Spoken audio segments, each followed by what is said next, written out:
तो चलिए आज के इस वीडियो में हम समझेंगे कि सिपाही रैंक के बाद आखिर क्यों ऑनरेरी लेफ्टिनेंट और ऑनरेरी कैप्टन के पेंशन पर भी रोक लग गई है और वो पेंशन कम दिया जा रहा है, उसका रिवीजन कम हुआ है। इसे हम बहुत अच्छे से समझने वाले हैं, स्टेप बाय स्टेप आपको बताऊंगा। वीडियो काफी छोटा होगा इसलिए आप शुरू से लेकर लास्ट तक जरूर देखिएगा। तो कहने का मतलब ये है कि OROP 3 में भी पेंशन नहीं बढ़ेगी। क्या है पूरा मामला, अच्छे से समझते हैं। उससे पहले अगर अभी तक आपने ETG इंडिया चैनल को सब्सक्राइब नहीं किया है, सब्सक्राइब कर लीजिए, बेल आइकन को दबा दीजिए सो दैट ऐसे लेटेस्ट इन्फॉर्मेशन आपको हमेशा मिलते रहे।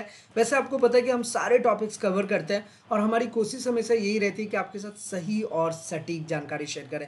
तो हमने पहले आपको बताया था कि इक्वल MSP केस का क्या हुआ है जो इतने दिन से चला आ रहा है, जिसमें JCOs और ORs को सबसे ज़्यादा जोखिम और खतरा रहता है। दिवाली से पहले पेंशन बढ़ेगी किस तरीके से, और अगर पेंशनर की अचानक से डेथ हो जाती है तो उस टाइम पर क्या स्टेप्स आपको फॉलो करना चाहिए।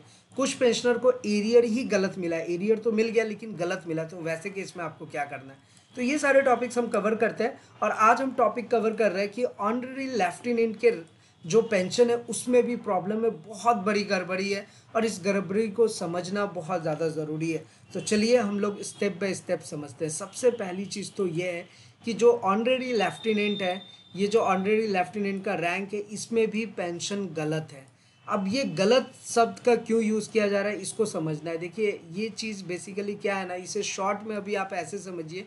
OROP 3 का जो पेंशन टेबल है, जिसे हम 677 सर्कुलर भी आप ले लीजिए, तो उस सर्कुलर के अनुसार PCDA का स्पर्श का कहना यह है कि हम 41,200 रुपया देंगे, 41,200 फॉर लेफ्टिनेंट, ऑनरेरी लेफ्टिनेंट को।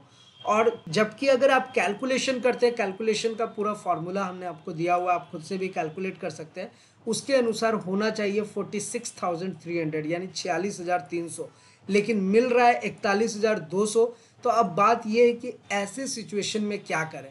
तो देखिए ऐसे सिचुएशन में क्या है कि इसका जो अगर आप उनसे क्वेश्चन पूछते हैं तो स्पर्श वालों का PCDA का कहना यह है कि उन्होंने OROP 1 के टाइम पे एक सर्कुलर आया था 555, जिसमें अपेंडिक्स A में एक टर्म यूज किया गया है, टर्म्स ऑफ इंगेजमेंट। इसको जरा समझिएगा। Terms of engagement appendix A में दिया हुआ है, उसके अनुसार स्पर्श वालों का PCDA का कहना यह है कि हम ऑनरेडी लेफ्टिनेंट का जो क्वालिफाइंग सर्विस है वो हम 30 साल हो या 30 साल से ज़्यादा हो, जैसे मान लीजिए कि 31 साल हो गया, 32 साल हो गया, 35 ईयर्स हो गए, लेकिन वो पेंशन जो है वो कैलकुलेट करेंगे 30 ईयर्स पे ही, और उनको जो बेनिफिट मिलेगा वो 30 साल का ही बेनिफिट मिलेगा। पूरे मामले को आप जरा अच्छे से समझिए कि ये गलती कहाँ से आ रही है। देखिए सिपाही रैंक में भी प्रॉब्लम हुआ था, मैंने आपको बताया था कि किस तरीके से उनको प्रॉब्लम फेस करना पड़ रहा है। और ये जो गलतियां आ रही है ना, ये विसंगतियां आखिर आ कहाँ से रही हैं,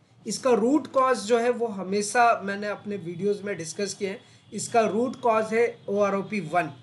तो होता क्या है ना, और यही होता आ रहा है कि जो प्रॉब्लम OROP 1 में है वही प्रॉब्लम OROP 2 में हुआ, और आने वाले टाइम पर वही प्रॉब्लम OROP 3 में हो गया। और मैं आपको सच बता रहा हूँ कि यही स्थिति रहा तो आने वाले टाइम पर OROP 4 में भी प्रॉब्लम रहेगा। क्यों? क्योंकि रूट कॉज को ही सही नहीं किया जा रहा, रूट ही प्रॉब्लम है। और आप जितनी भी विसंगतियों की बात कर लीजिए, जितनी भी कमियों की बात कर लीजिए, जहां पर भी ये गलत कैलकुलेशन है, जहां पर भी ये गलत वैल्यूज आ रहे हैं, उन सब में यही हो रहा है कि जो पहले के मिस्टेक्स हो उसको बार बार दोहराया जा रहा है। हालांकि हमारे वेलफेयर ऑर्गेनाइजेशन, हमारे बहुत सारे संगठन जो है वो इस पर लगातार काम कर रहे हैं, लगातार सरकार को बता भी रहे हैं कि हाँ यहाँ यहाँ गलतियां हैं, लेकिन फिलहाल इस पर अभी तक कोई सुनवाई नहीं हुआ है। तो ये विसंगतियां, ये जो गलतियां आ रही है ना, वो वहीं से आ रही है निकल करके। तो चलिए अब उसमें क्या ही कर सकते हैं, गलतियां तो है ही।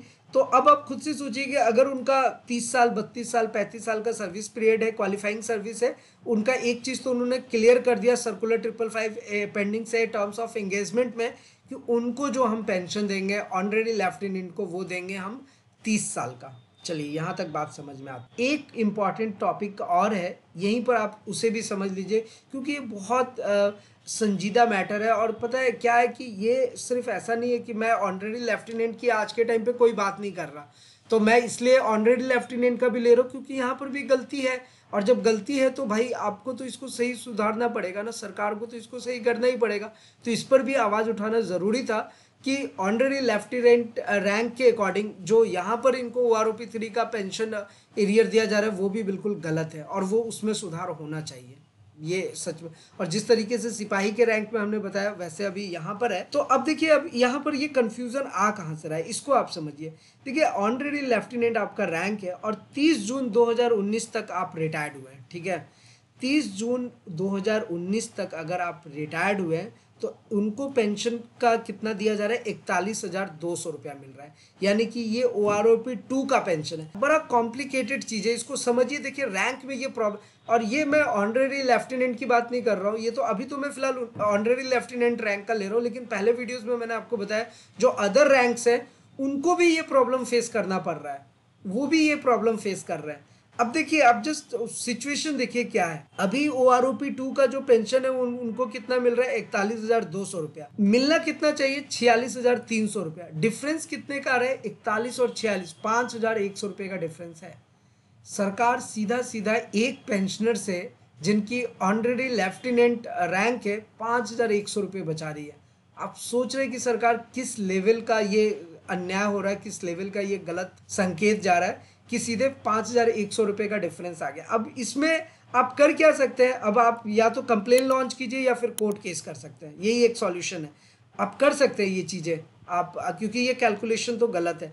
अब आप जस्ट नीचे देखिए, हमने एक टॉपिक और कवर किया, इसमें 30 जून 2019 के बाद रिटायर्ड हुए हैं तो आपको OROP 3 मिल रहा है, ठीक है। लेकिन मिल रहा है पेंशन आपको कब का, OROP 2 का। मिलना चाहिए OROP 3 का, लेकिन मिल रहा है OROP 2 का।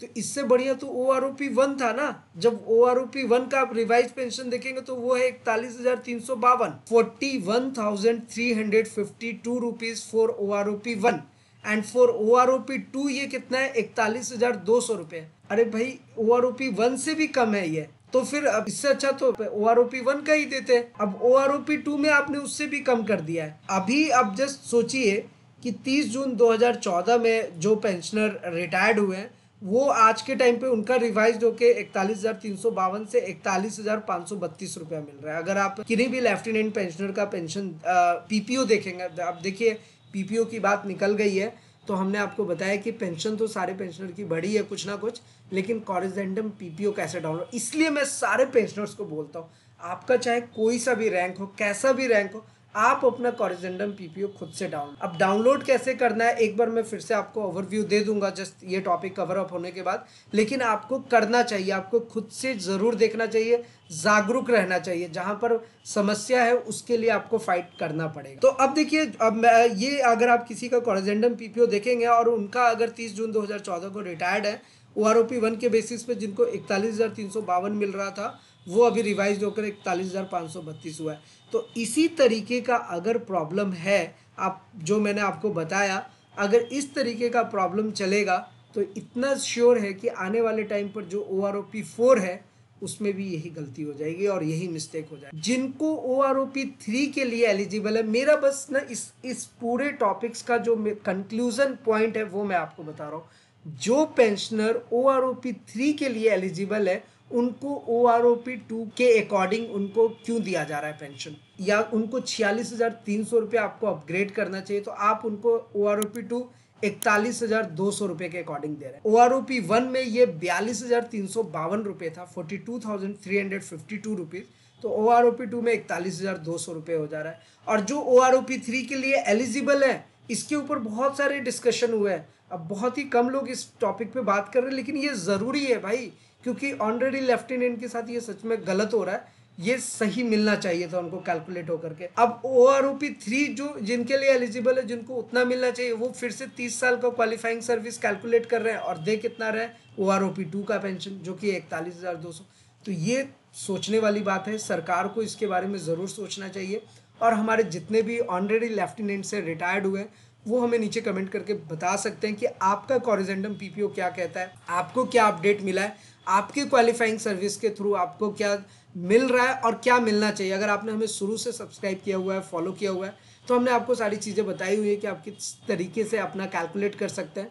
तो आपके अकॉर्डिंग आप ज़रूर चेक कीजिए कि आपके कैलकुलेशन के अकॉर्डिंग क्या वो आपको सही पेंशन दे रहे हैं या फिर उसमें गड़बड़ी है। और अगर गड़बड़ी है तो इसका मिल करके इसका सॉल्यूशन निकालना चाहिए। और अब चाहे वो किसी भी रैंक के हो, मेरा तो बस यही मानना है, चाहे कोई सिपाही रैंक का हो, हवलदार रैंक का हो, जेसीओज हो, ओआरस हो, ऑनरेरी लेफ्टिनेंट हो, कैप्टन हो, जिसके साथ भी अगर प्रॉब्लम आ रही है, सारे रैंक्स को मिल करके इसका सॉल्यूशन निकालना चाहिए। और इसके ऊपर सरकार को बताना चाहिए, सारे रैंक्स वालों को, कि देखिए इस रैंक के साथ ये इंसानियत नहीं हो रही है, नाइंसाफ़ी है, और यहाँ पर आपको सॉल्यूशन देना चाहिए सही और सटीक। जो क्योंकि ये जो पेंशन की चीज़ें हैं ना, ये 5,000 आपको मे भी देखने में बहुत छोटा अमाउंट लग रहा है, लेकिन ये बहुत बड़ा अमाउंट है।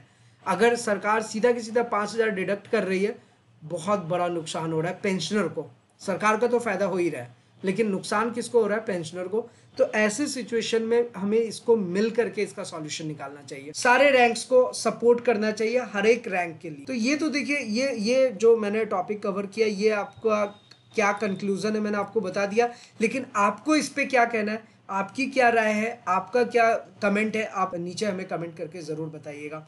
अब देखिए, मैंने वीडियो में बात करते समय एक बात कही थी कि लाइक जो हमारा पेंशन बढ़ा है, अब पेंशन तो बढ़ गया है, सारे पेंशनर्स का रिवाइज्ड हुआ है, तो जब रिवाइज्ड हो गया तो आपको अपना कॉरिजेंडम पीपीओ भी चेक करना चाहिए। कॉरिजेंडम पीपीओ कब बनता है? कॉरिजेंडम का मतलब ही होता है चेंज। तो जो आपका पीपीओ है, अगर उस पीपीओ में कुछ बदलाव हुआ है, पेंशन में कुछ कम ज़्यादा हुआ है, तो जाहिर सी बात है कि पीपीओ चेंज होकर के कॉरिजेंडम पीपीओ में बन जाता है। तो जब आप स्पर्श पेंशन पोर्टल में लॉगिन करेंगे तो पीपीओ नहीं, आपको कॉरिजेंडम पीपीओ डाउनलोड करना पड़ेगा। तो कॉरिजेंडम पीपीओ डाउनलोड करने के लिए, जैसे हम अपने जीवन प्रमाण पत्र का भी अभी देखिए टाइम चल रहा है, तो आप अपना लाइफ सर्टिफिकेट का स्टेटस चेक कीजिएगा। वो कहाँ से चेक करेंगे? बिना लॉगिन किए चेक कर सकते हैं। मतलब कि लाइफ सर्टिफिकेट का स्टेटस चेक करने के लिए आपको कुछ नहीं करना है। स्पर्श पेंशन पोर्टल पे आइए, ये अलर्ट मैसेज आ गया है, यहाँ पर अपना बैंक अकाउंट नंबर डालिए, अपना पर्सनल नंबर डालिए, आपको पता चल जाएगा आपका ड्यू डेट क्या है। ये लाइफ सर्टिफिकेट की बात है। लेकिन अगर आपको कॉरिजेंडम पीपीओ डाउनलोड करना है, जो आपका पेंशन बढ़ा है, तो कितना पेंशन आपका बढ़ा है, क्या आपको उसमें मिल रहा है, वो चीज़ें अगर आपको चेक करनी है, तो जाहिर सी बात है आपको क्या करना होगा कि स्पर्श पेंशन पोर्टल में लॉगिन करना होगा। और जब आप स्पर्श पेंशन पोर्टल में लॉगिन करेंगे, तभी जाकर के आप अपना कॉरिजेंडम पीपीओ चेक कर सकते। तो वो आपको यहाँ से ऐसे लॉगिन करना है, यूज़र नेम पासवर्ड देंगे, यहाँ पर जो ऊपर में कैप्चा कोड है वो देंगे, ओटीपी डालेंगे, और उसके बाद माई डॉक्यूमेंट्स का ऑप्शन आता है, और वहीं पर आपको कॉरिजेंडम पीपीओ दिख जाएगा। बस वो कॉरिजेंडम पीपीओ डाउनलोड कीजिए। नीचे में आप देखिए कि कितना रिवाइज हुआ है। हालांकि एक चीज़ और समझिएगा कि जब कॉरिजेंडम पीपीओ में अगर जो रिवाइज हुआ है, जो वैल्यू आ रहा है, पहले से कितना बढ़ा है, वो चीज़ आप चेक कर लीजिएगा। दूसरी चीज़ ये है कि बहुत सारे पेंशनर का पेंशन तो बढ़ गया, लेकिन कॉरिजेंडम पीपीओ, जो कि हमने पिछले 2 दिन पहले जो वीडियो बनाया था उसमें आपको बताया था कि जब हम लाइव कॉरिजेंडम पीपीओ को डाउनलोड करने जा रहे हैं, तो वहाँ पर क्या हो रहा है कि वो वैल्यू जो है वो पहले वाला ही दिख रहा है, लेकिन मोबाइल पे मैसेज आ गया, पासबुक पे मैसेज आ गया कि नहीं आपका पेंशन बढ़ा हुआ है। तो उससे घबराने की बात नहीं। वो अब स्पर्श वालों का थोड़ा सा टेक्निकल इशू है, वो थोड़ा लेट से अपडेट हो रहा है, लेकिन अपडेट हो जाएगा। तो उसमें टेंशन लेने की बात नहीं कि मेरा यहाँ पर बढ़ा हुआ है लेकिन यहाँ कुछ नहीं शो हो रहा। वो पहले का दिखेगा, OROP 2 का। अभी OROP 3 का देखने के लिए आप देख लीजिए, चेक कर लीजिए, अगर बढ़ा है तो ठीक है, नहीं बढ़ा तो आप 3-4-5 दिन बाद और ट्राई कीजिएगा, वो आपको बढ़ा हुआ दिख जाएगा। तो ये था ओवरऑल अपडेट। लाइफ सर्टिफिकेट को भी जमा कीजिए। जिनके पास अपना SBI बैंक में से पेंशन आता है, तो वो बैंक में ही जाकर के जमा कर लीजिए, सबसे ईजी स्टेप है। और जिनका पेंशन SBI बैंक नहीं किसी अदर बैंक से आ रहा है, तो वो जीवन प्रमाण का ऑफिशियल वेबसाइट यूज़ कीजिए। यहाँ पे डाउनलोड का बटन है ही, सारे वीडियोस में इसके बारे में डिस्कस कर रहा हूँ। ईमेल आईडी कैप्चा कोड डालिए, मोबाइल पे लिंक आएगा और आप अपना लाइफ सर्टिफिकेट सबमिट कर सकते हैं। एक लाइफ सर्टिफिकेट का कॉमन सा क्वेश्चन आता है कि कुछ हमारे पेंशनर्स हैं जो आउट ऑफ इंडिया में, तो उनका सवाल है कि भाई हम अपना लाइफ सर्टिफिकेट कैसे जमा करें। तो देखिए, उनके लिए ना वहाँ के जो गैजेटेड ऑफिसर है, लाइक जो लोग हैं, वहाँ से आपको मैनुअली करेंगे। थोड़ा सा ट्रिकी टास्क है, लेकिन उसके बारे में भी बताया हुआ है हमने। या फिर दूसरा ऑप्शन है कि स्पर्श पेंशन पोर्टल आपके अदर कंट्रीज में ओपन नहीं होगा मेरे अकॉर्डिंग, क्योंकि वहाँ पे प्रोटोकॉल्स हैं। तो आपका वहाँ पे ना एक टेक्निक है, ट्रिक है, आप इसे ट्रिक कह सकते हैं, कि आप VPN नेटवर्क यूज़ कर करके आप ना लाइक स्पर्श पेंशन पोर्टल को वहाँ पे ओपन करके आप लाइफ सर्टिफिकेट सबमिट कर सकते हो। VPN ओपन होगा। लाइफ सर्टिफिकेट का मतलब ही क्या होता है, आपका वो लाइव देखता है, आपका फेस डिटेक्ट करता है, आईज को देखता है और उसके बाद आपका जमा हो जाता है। या फिर आप अगर स्पर्श पेंशन पोर्टल को ओपन करेंगे तो अगर आपके पास लाइक कोई बायोमेट्रिक डिवाइस है तो उससे आपका लाइफ सर्टिफिकेट जमा हो जाएगा। तो लाइक ना जो अदर कंट्रीज में रहते हैं तो उनको स्पेशली बहुत सारे पेंशनर, ऐसा एक दो उन लोगों ने कमेंट करा था, उन्होंने मेल भी किया है मुझे कि लाइक क्या हम लाइफ सर्टिफिकेट जमा करने के लिए अदर कंट्री से फिर इंडिया आएंगे फिर जमा। नहीं, मैं तो कहूँगा कि आप वीपीएन का यूज़ कर लो, आप वहीं पर बैठे बैठे अपना लाइफ सर्टिफिकेट सबमिट कर सकते हैं। अब वीपीएन का कैसे यूज़ करना है हमने एक दो वीडियो में इसको बताया हुआ है, तो आप वो वीडियोज़ आप चेक कर सकते हैं। लेकिन फिर भी अगर आपके मन में सवाल रह जाए, किसी भी टाइप का क्वेश्चन हो, क्वेरीज हो, आप नीचे कमेंट करके ज़रूर बताइएगा। तो आज हमने जो टॉपिक्स कवर्ड किया था, एक तो सिपाही रैंक में पहले प्रॉब्लम हुई थी, अभी ऑनरेडी लेफ्टिनेंट में भी प्रॉब्लम आ रही है, तो वो जानकारी आपको कैसी लगी और आप उस पर क्या कमेंट देना चाहते हैं वो भी आप हमारे साथ शेयर कीजिए। और साथ ही साथ इसको और कैसे बेहतर बनाया जा सकता है वो भी आप हमें हमारे साथ शेयर कीजिएगा, अपना सुझाव और एडवाइस भी दीजिएगा। तो फिलहाल आज के इस वीडियो में इतना ही, फिर मिलते हैं किसी नेक्स्ट इंटरेस्टिंग वीडियो में। तब तक के लिए सलाम, दुआ, रकम, प्रणाम, सत श्री अकाल। कीप वॉचिंग, कीप स्माइलिंग, अपना और अपने साथ सबका ख्याल रखें। जय हिंद, वंदे मातरम।